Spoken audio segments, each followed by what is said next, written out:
Hello guys, welcome to my YouTube channel. आज मी बनवणार आहे मूग डाळीची तिखट शंकरपाळी। त्यासाठी मी 1 वाटी मुगाची डाळ भिजवून घेतलेली आहे आणि ती मिक्सरमधून बारीक करून घेतलेली आहे आणि त्याच्यामध्ये कसुरी मेथी, लाल तिखट, हळद, मीठ हे टाकलेलं आहे आणि त्याच्यामध्ये डाळ मिक्सरमध्ये बारीक करून घेऊन थोडासा मोठा रवा, एक अर्धी वाटी मोठा रवा घेऊन तो 5 मिनिटं भिजत ठेवायचा, म्हणजे रवा जरा छान भिजेल आणि त्याच्यानंतर आपल्याला गव्हाच्या पीठ किती टाकायचं हे समजेल। आणि माझा ओवा आणि कढीपत्ता टाकायचं विसरलं होतं, ते मी आत्ता घालून घेत आहे आणि त्याच्यानंतर एक आपल्या अंदाजाने पीठ कणिक मळता येईल इतक्या अंदाजाने गव्हाचं पीठ घालायचं आहे आणि याचं छानसं पीठ मळून घ्यायचं आहे।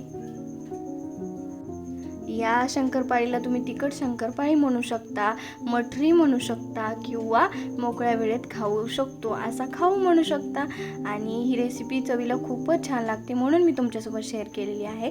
आणि मग पीठ मळून झालं त्याच्यानंतर एक छान अशी चपाती लाटून घ्यायची आणि थोडंसं तेल लावून घ्यायचं किंवा तूप लावू शकता तुम्ही आणि तांदळाची पीठही लावून, आणि जसं मी व्हिडिओमध्ये दाखवलं आहे तसं 4 पदर एकमेकांना फोल्ड करून घ्यायचे आणि त्याच्यानंतर ह्याची अजून एकदा चपाती लाटून घ्यायची आणि आता चपाती लाटताना ती त्रिकोणी होईल अशा पद्धतीने लाटायची।